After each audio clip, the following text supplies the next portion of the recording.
Gemini, hello there, my beautiful friends. We're going to do your general tarot reading for late January 2026. Thank you so much for joining me today. You know, I appreciate each and every single one of you.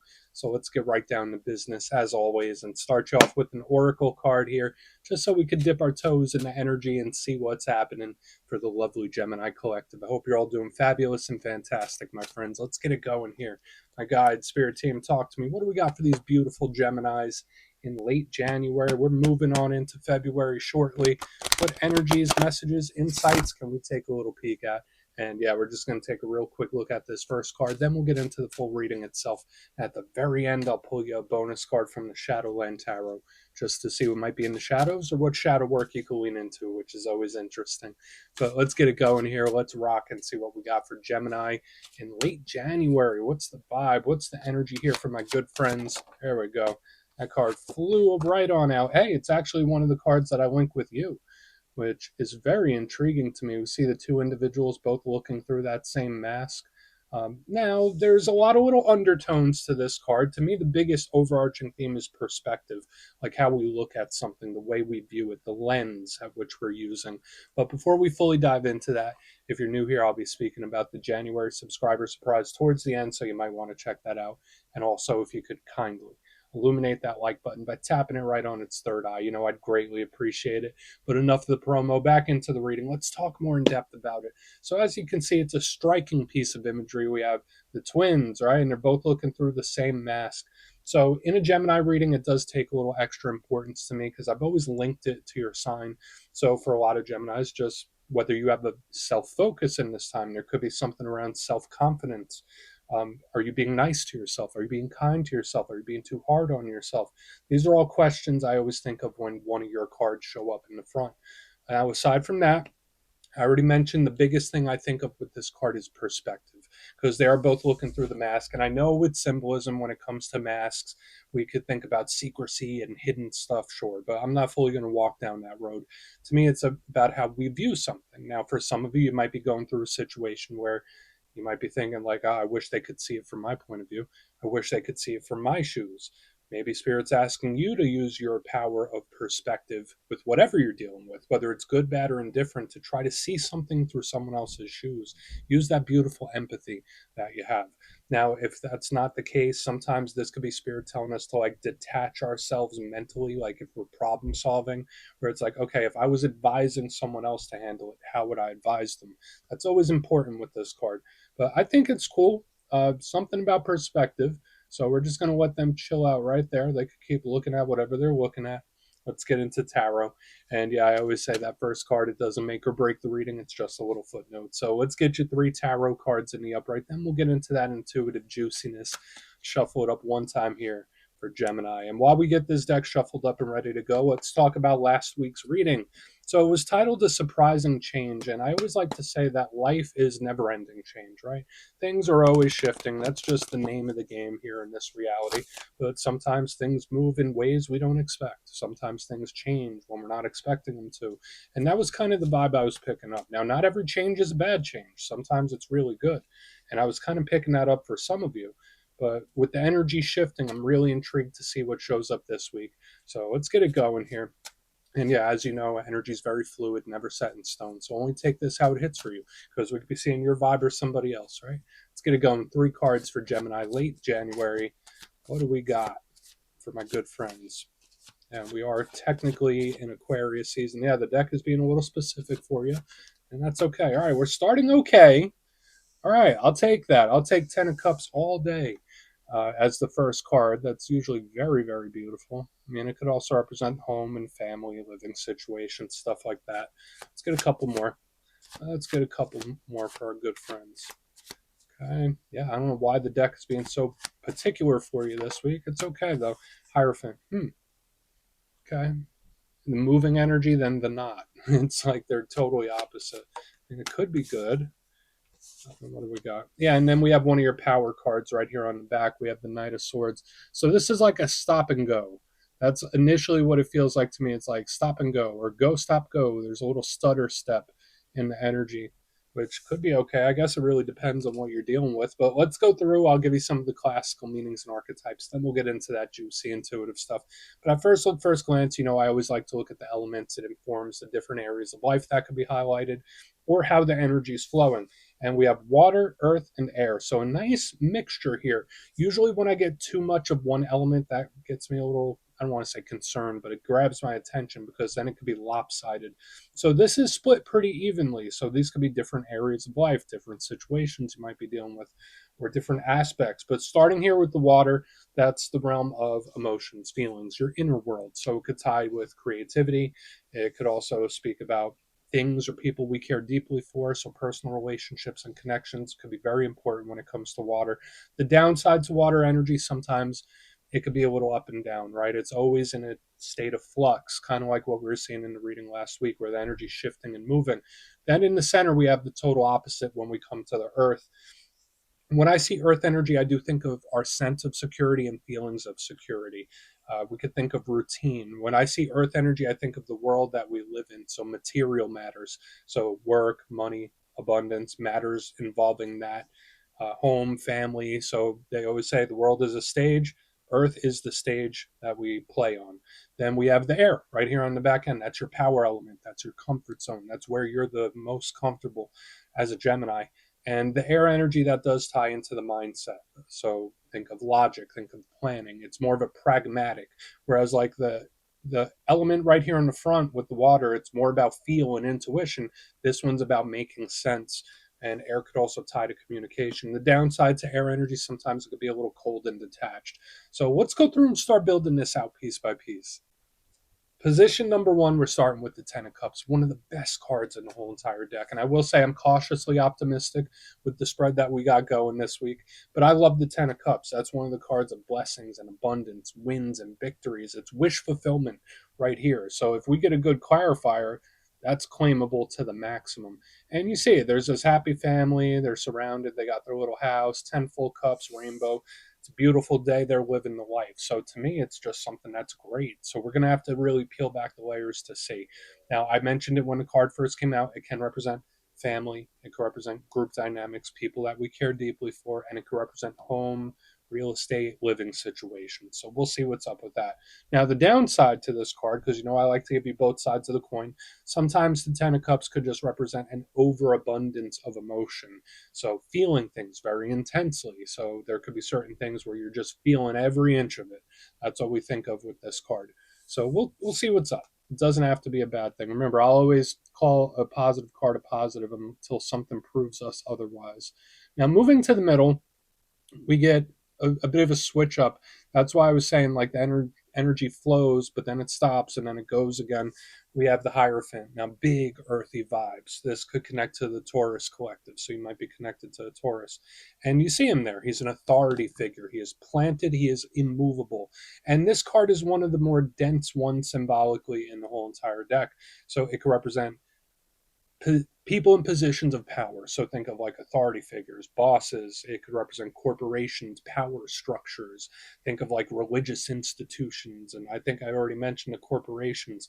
So think of government when we see this card as well. It could also, on a smaller sense, represent day to day life. So, like your ritual, your routine. It's within the box. It's very traditional. It's not outside the normal. So, usually, this card is like very set in place, very set in stone, which can be good for a lot of you. But sometimes this energy on its downside could be very frustrating because it could be very stubborn. It could be an energy that's very difficult to change. So, we want to look into this further. Sometimes the Hierophant could represent a problem or a situation that's like, all right, this is really frustrating me. But then when we get to the back end, we pull into another one of your power cards. We have the Knight of Swords, one of the fastest moving cards in the whole entire deck. So it's like we go from a screeching halt, a full stop, to full go. So it's like, boom, it's like a sudden shift of energy that we want to look into further. Now, Knights, they can represent communication. So they are messengers, very similar to pages, but they're also big when it comes to action. So the actions you take, the actions other people take, similar to the wand suit. So I want to see what's up with him. Usually the Knight of Swords is very determined. It's like, I see it, I want it, I get it. I'm making moves, I'm taking action, and I'm not slowing down. It's quick. The downside to the Knight of Swords is sometimes it could be a little confrontational. Sometimes it could be a little too heavy-handed with certain things. So I want to dive deeper on all of this, Gemini. Let's do it. Let's jump in and clarify. Okay, let's get a good shuffle here. What do we got for Gemini? And yes, this is where I go intuitive with the message, which means I just tell you how it feels to me. So feel free to do further research or rely on your base knowledge of tarot, because as you know, every single reading is about the reader's interpretation, and I'm just giving you mine. Let's go in on the Ten of Cups. And yeah, if you're a reader yourself, please feel free to play along. That's why the box is here. If you're feeling any messages you want to give to Gemini, you could drop it in the comments. I don't mind at all. Okay, Ten of Cups. What do we got? Thank you. Very similar to the Hierophant. We got the Devil in the upright. So big Capricorn vibes. What is this? What is this? This is either someone that is just either very set in their ways or just something that you're not willing to give up on. That could be a big thing. Remember, like you see the Devil and the Hierophant, they kind of mirror each other. So when I see the Devil energy, it's like the more difficult version of the Hierophant. That's like one of the ways I view it. Now, again, for some of you, maybe that's a Capricorn placement, but it's just like the Hierophant, where it's like very earthy, very set, very grounded, where it's like something great could happen, but there's still something not quite right underneath. So, like, yes, I still want to claim that there could be a win or victory coming your way, but at the same time, there's this stuck type of feeling where it's like there's just something I can't let go of, or there's something I can't get over, or there's something I can't pass. There's like this self-doubt. And I'm not saying it's you, it could be somebody else. But what this all gives me, this little corner of the spread, feels like self-doubt to me. So just watch those, especially during the next week or so. Now, of course, the Devil could represent some big things, right? I don't want to, turn it into a catastrophe. The Devil could represent obsession. It could represent jealousy. It could represent toxicity and all that. But when I see it underneath the Ten of Cups, could it be a coping mechanism? Maybe. Like somebody going back to old behaviors, like going through a difficult time or problems or situations, like I'm going back to old behaviors. That's another thing I'm picking up here. So this is flowing a lot of energy out to me. But let's just keep going. Let's keep going here. Yeah, that's odd. So yeah, it could be a problem or a situation where it's like difficult to push through. I like where this energy is, where it's like I'm just gonna make the best of it. I'm just gonna make the best of it. Let's go in on the Hierophant, because remember that's only the beginning. That's not the ending, right? So let's go. Let's see what the Hierophant has for you. And yeah, the energy will move. Hopefully, I mean, it will move. We got the Tower in the upright underneath this Hierophant. Ooh, this is like a buildup. Um, the Tower and the Hierophant do share something to me, because I always say like the Hierophant in reverse is the Tower to me. So this is absolutely upheaval happening in one form or another. Now, for some of you, this could be things that you are actually instituting and doing, where it's like, you know what, I need to do something drastic. Like it's giving me this kind of energy where it's like if something doesn't change, I'm gonna make it change. And I know that was a theme we were seeing last week, but we have the Tower that's very, very powerful. It matches this energy, right? Like if this stuck energy right here, this Tower will match it. This Tower will push through. Um, it's scorpionic. So if you have Scorpio placements, you're connected to Scorpio, that could just be it. But when I see the Tower, I think of shock. I think of upheaval. I think of hitting the reset button. So it's like if something isn't going to change, I am going to do something to change it. This does feel very drastic to me in one way or another. Um, so could this be a shocking situation? Possibly. To me, it does fall more in the realm of action. So the action that you might take or the action that someone else takes, it does go 0 to 100 to me, where it's like, all right, well, time to get drastic here. Time to get serious. So just watch out for stuff like that, because it does just go from 0 to 100. It's like this energy. It's been this way for a long time, a long time, a long time. The energy is pent up, pent up, pent up, and then boom, this tower's like, all right, enough. Push past the point of no return. Let's see what the Knight of Swords has. All right, yeah, I wasn't expecting that tower to come in, but it is what it is, right? For some of you, this could be big changes in like your day to day as well, like your day to day life. Because remember, the Hierophant is traditional, it's routine. So when we see the tower there, it's something is shocking the system. I'll tell you that. But let's see what's up with the Knight of Swords. Let's see what's up with the Knight of Swords. Knight of Cups better. It's like ripping off a band-aid. Because now I have the Knight of Cups in the upright underneath this Knight of Swords. It's like, yeah, but you'll feel better after. It's like taking your medicine. I don't know why I'm saying it like that, Gemini. And again, I'm coming in blind. I feel like I'm doing a personal reading. I don't know whatever Gemini's going through, but like this energy in the center, not a big fan of it. It feels very unsavory. It feels drastic. It feels very shocking. However, the end result with the Knight of Swords and the Knight of Cups is like, all right, I feel better now. It's like a release of some sort where it's like, all right, that sucked, but now everything is good, which to me it's like a lot of weight off my shoulders. So that's why I was saying it's like just taking a shot or taking your medicine or just ripping off a band-aid where it's like very unpleasant for a minute, but the result is what you're looking at. You're not looking at this or the devil. Yeah, that stuff sucks, but this is what you want to focus on, similar to the Ten of Cups. So yeah, the Knight of Cups, of course, this is like Prince Charming. It could be, when I see these two together, we're talking it out. But to me, it feels like talking after the fact, right? It's like we have all this stuff and we're talking about it after the fact. We're not talking about it beforehand. So if there are any situations or problems that arise, obviously it would have been better to discuss prior. But there could be certain things that you could patch up and figure out in retrospect, if that makes sense. I feel like I'm getting way too specific. So again, only take what's yours. I feel like I'm doing it personal. But I like it. I mean, if this is for communicating, to me, it feels more so like an energy of like, there's weight off my shoulders now. So let's go through and do a quick recap. Then we'll get into the shadows. So yeah, your reading this week has a lot going on, Gemini. But if you kindly look in the box, it's not all bad. There's actually, I'd say it's half and half, right? We're in that middle ground. But position number one, we have the Ten of Cups with the devil in the upright. So whether this is a problem or a situation or just something where it's difficult to move through or move past, it's like, all right, even if I'm staying optimistic about it, it's still lingering in the energy for one reason or another. So watch out for things that seem to just linger or stick around. That's like the main vibe I'm picking up here. It does also have that I'm making the best of it type of vibe. But moving to the middle, we have the Hierophant with the Tower. That's very drastic. It just goes like full go, like shocking almost. So whether it's a shocking situation or shocking action or whatever it might be, it's like, okay, I waited long enough. I'm not waiting no more. Here we go. And I did say, especially when we got to the back end, that to me it's kind of just like ripping the band-aid off, where it's like, it had to be done anyway. Better to just do it now and get it over with. Because we have the Knight of Swords with the Knight of Cups. This could also be talking about something after the fact. Ideally, you want to talk before the tower, but there is this energy that dissects it after the fact. So, or mends. So I think that's okay. So take from that what you will, Gemini. That's what I have for you. Let's get into the shadow. And yes, I always like to pull one shadow card at the very end just to see whether it's something within you or something you don't quite see. Shadow cards don't always have to be a challenge, they can be a good thing too.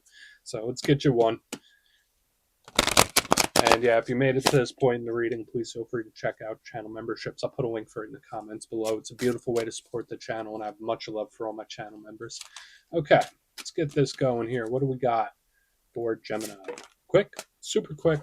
Yeah, so the energetic intensity is like off the hook, like even showing up in the shadows. So we have the Chariot, and it could be a Cancer, like some from the Cancer Collective.